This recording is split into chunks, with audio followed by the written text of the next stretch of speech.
Tal vez la palabra pobre escandalice a algunos, pero pensando en ustedes quiero gritar al mundo que la Iglesia tiene una buena noticia. Jesús los necesita para salvar el mundo.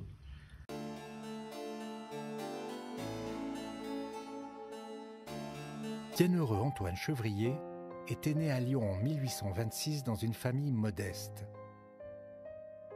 Sa vocation de prêtre fut précoce et il fut ordonné en 1850. Cependant, en 1856, un tournant radical s'opéra dans la vie de cet homme. D'abord en mai, le Rhône déborda soudain, submergeant et dévastant les quartiers précaires de la Guillotière.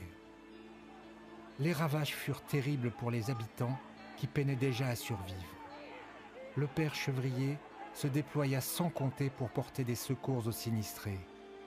Ce qu'il vit alors de la misère atroce des gens accablés par le malheur le marqua profondément. Cette vision eut sans doute une influence sur la profonde méditation qu'il fit devant la crèche lors de la nuit de Noël qui suivit. Ce fut alors pour lui comme un chemin de Damas, ce qu'il appellera sa conversion par l'effet d'une grâce de Dieu. Il éprouve alors soudain la réalité intense et nouvelle de l'incarnation de Dieu dans la condition humaine en son plus absolu dénuement. Sa vie changera aussitôt et il prendra le chemin qui fera de lui le fondateur d'une œuvre chrétienne.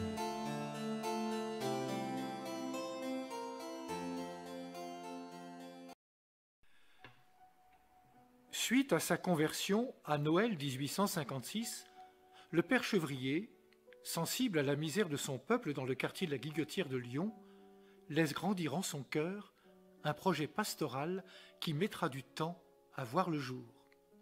Ce projet est de former des prêtres pauvres pour les pauvres dans les paroisses. En 1859, le père Chevrier écrivait dans une lettre à Camille Rambaud: « Je remercie Dieu de ce qu'il m'a fait un peu comprendre cette vérité, que mon devoir principal était de m'occuper plus spécialement des enfants de la maison, que ces enfants sont aussi bien les enfants de Dieu que les autres personnes. Priez, s'il vous plaît, pour que j'agisse selon la lumière et la grâce de Dieu. Je les aime davantage depuis que je suis au milieu d'eux, et même si je le pouvais, je cesserais tout travail extérieur pour m'y occuper exclusivement, si je croyais que Dieu me le demandât. » Il voyait la nécessité de cette fondation, mais ne se décidait pas, tant qu'il ne voyait pas clairement la volonté de Dieu. Il trouve les ressources de louer un édifice un peu branlant, un ancien bal populaire, lieu de débauche appelé Le Prado. Il parvient à l'aménager un tant soit peu et à y héberger les premiers pensionnaires.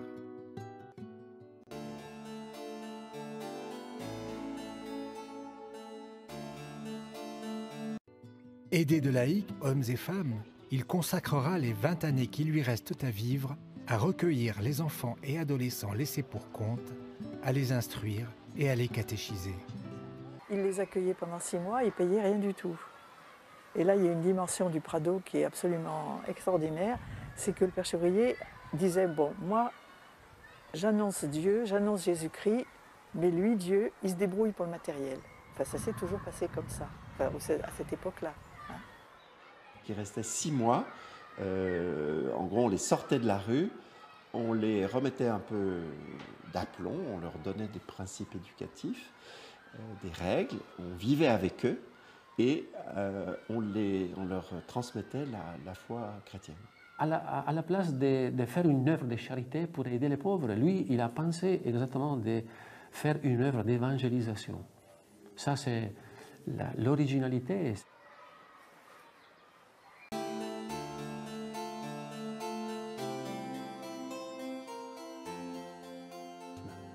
Petit à petit, cependant, il pourra faire l'achat de lieux de retraite, une maison à Limonest dans les Monts d'Or sur les hauteurs de Lyon et la maisonnette des Clochettes à Saint-Fond. Il vivra pour la mission éducative du Prado et avec le souci constant de former des apôtres pauvres qui poursuivront son œuvre. Ainsi, dans la maison de Saint-Fond, écrivit-il sur les murs un tableau, un exposé de sa doctrine proposé aux véritables disciples, prêtres, mais aussi religieux ou laïcs. C'est une présentation de la vie de Jésus-Christ qu'il fit à travers les 3 phases essentielles du tabernacle, de la crèche et du calvaire.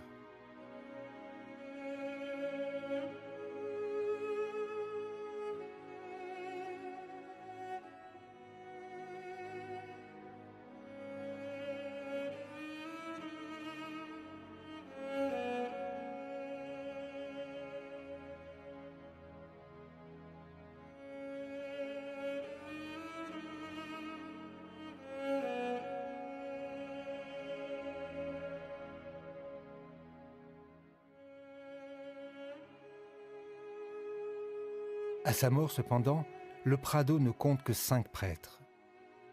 Plusieurs dizaines de milliers de Lyonnais ont pourtant suivi le cortège funéraire de celui que l'on tenait déjà pour un saint. Jean-Paul II le déclarera bienheureux lors d'une visite à Lyon en 1987.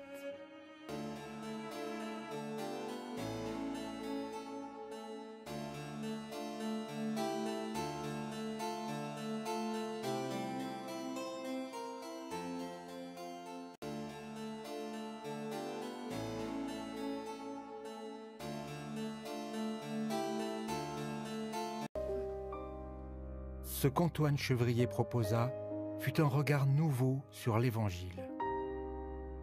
Quand nous étudions l'Évangile, la grande préoccupation n'est pas simplement savoir que dit l'Évangile, sinon qui est la personne qui nous parle, qui est dans l'Évangile.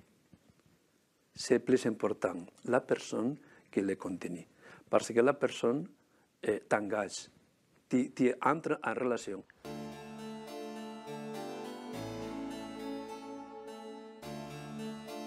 Aujourd'hui, tous les 2 ans, a lieu l'année pradosienne internationale, API, une retraite de 9 mois dans la maison de Limonest pour 8 prêtres venus du monde entier.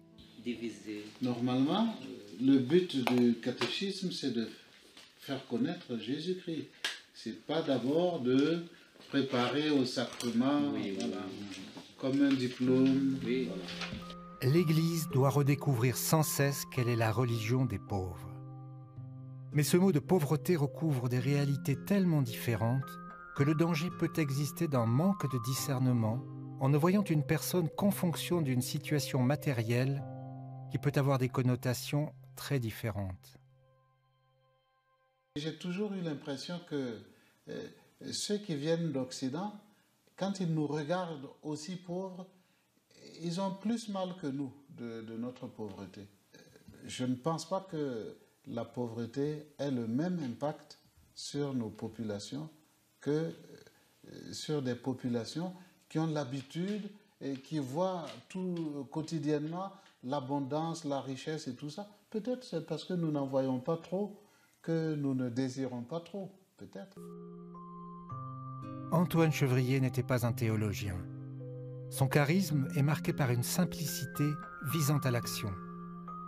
Ainsi insistera-t-il sur la nécessaire pauvreté du missionnaire envoyé vers les pauvres. On vit la vie de tout le monde, mais on a donné une direction à notre vie, quoi. On a décidé de devenir religieuse, enfin c'est un appel, mais on a été décidé de devenir religieuse, c'est-à-dire qu'on a une direction qui est donnée à notre vie, on a envie de vivre cet amour du Christ, on a envie d'aller aimer les gens, mais en vivant la vie comme tout le monde, donc on travaille. Jésus, quand il a donné ses recommandations aux disciples qui partaient en mission, il leur a dit pratiquement emporter le minimum. Donc c'est très évangélique. On ne va pas jusqu'à nommer Jésus-Christ, mais on va jusqu'à dire aux gens qu'ils sont aimés pour ce qu'ils sont. Et ça, je veux dire, ça rejoint la dignité de l'autre. On va jusqu'à dire, tu comptes à mes yeux.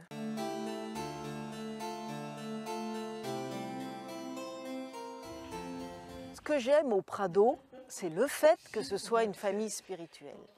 Il y a des prêtres, il y a des laïcs consacrés hommes-femmes, il y a des diacres, il y a des sœurs bien sûr, et il y a des laïcs qui ne font pas d'engagement, mais il y a beaucoup de laïcs qui se retrouvent en équipe Père Chevrier et qui veulent vivre de la spiritualité du Prado. Et ça, c'est depuis le début, depuis qu'Antoine Chevrier a fait son chemin, depuis le début, il a fait avec des laïcs qui après sont devenus sœurs, sont devenus frères, mais d'entrée de jeu, on en a appelé des frères, on a appelé des sœurs. Nous, sur nos constitutions, il y a marqué notre règle, c'est Jésus-Christ. Bon, après, ça suppose qu'on étudie beaucoup l'Évangile. Hein. Mais sinon, dans nos constitutions, il est marqué qu'on n'a pas d'activité précise, mais on cherche tout ce qui peut nous permettre de rejoindre les gens, et les gens qui sont dans une vie simple et pauvre, et pour leur annoncer Jésus-Christ, et qu'eux-mêmes deviennent apôtres. L'engagement est très sérieux. Hein. Bon, je suis seul, mais fidèle à ma vocation. Donc moi j'ai un logement tout petit, j'ai une paye de misère, parce que j'ai été manœuvre toute ma vie, donc ma pension reflète ce que j'ai gagné dans ma vie. Donc un engagement à vivre de manière un peu plus radicale que tout chrétien, hein, qui est invité à vivre pauvre. Et puis une vie d'obéissance à la vocation du Prado, et qui est écrite dans des constitutions. Et puis dans cette vie, dans le célibat, dans la chasteté dans le célibat. Donc ma vie, elle est marquée, pareil que les prêtres, que les moines, que les religieuses. Par rapport au diaconat, le fait d'appartenir à une famille spirituelle, d'abord ça colore l'engagement diaconal, plus ou moins, mais ça le colore. Et puis ça nous, ça nous permet de tenir bon sur des engagements. Je trouve que le fait d'appartenir à une famille, d'avoir des récollections, des temps de retraite, ça nous permet d'approfondir nous-mêmes notre foi, de s'attacher à Jésus-Christ, bien sûr, mais aussi de toujours être reboosté, de se dire la priorité, c'est quand même celle-là, c'est-à-dire de faire attention à ceux qui souffrent, ceux qui sont blessés. Il y a quelque chose qui nous avait beaucoup accroché par rapport au Prado, c'est de vivre les choses en famille. Ce qui restait premier, c'est quand même notre sacrement de mariage, quoi. Alors nous sommes famille aussi, pas pour être isolés du reste du monde et aussi de l'Église. Nous sommes famille spirituelle dans l'Église, pour l'Église. Nous essayons d'accompagner même l'Église à être une famille spirituelle, à service du monde, à service de la paix, de l'unité, à service de l'amour. Le Prado nous dispose de cœur pour aller à la rencontre de ceux qui sont négligés, exclus, méprisés, ceux qu'on ne voit, qui existent mais qu'on ne voit jamais. Mais n'empêche que la motivation du pape François d'aller sortir, quitter l'Église pour aller à la rencontre là, eh bien voilà, ça c'est quelque chose qui m'a inspiré. Qu'est-ce qu'on peut apporter? Déjà aller à la rencontre, rencontrer, voilà, oser l'échange, oser aller vers. Le Prado est une voie chrétienne ouverte dans la France du XIXe siècle qui a pris un nouvel élan au XXe, mais dont les effectifs diminuent et vieillissent aujourd'hui. Doit-on parler de déclin? Déclin, oui, on peut le dire comme ça. Déclin quantitativement. Un déclin d'une forme d'église en France. Nous, ça ne nous affole pas trop, parce que le Père Chevrier, quand il est mort, il y avait 5 prêtres. Très peu de gens, finalement. Donc, peut-être que le Prado n'a pas vocation à drainer beaucoup de gens.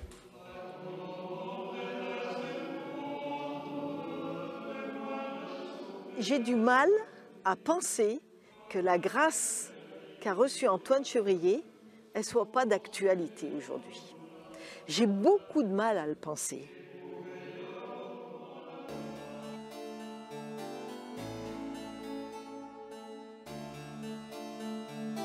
Los animo a amar cada vez más a Jesús, a adorarlo, Él que se hace tan pobre en la Eucaristía, y a rezarle a Él. Déjenle un sitio confortable, el primer lugar en el establo de sus corazones, para que nazca allí. Sean para el mundo los testigos de su ternura. Mais tu connais pas le Prado. Si tu connaissais le Prado, viens donc à Lyon avec moi. Et je suis venu il y a 10 ans. Quand j'ai vu le père Chevrier, toute cette histoire, je suis tombé complètement amoureux de ce chemin. Quand on y entre, quelle joie! On se sent accueilli, écouté, respecté. Ensemble, on partage ce qui fait notre vie. On approfondit notre connaissance de Jésus-Christ pour mieux l'aimer et le suivre.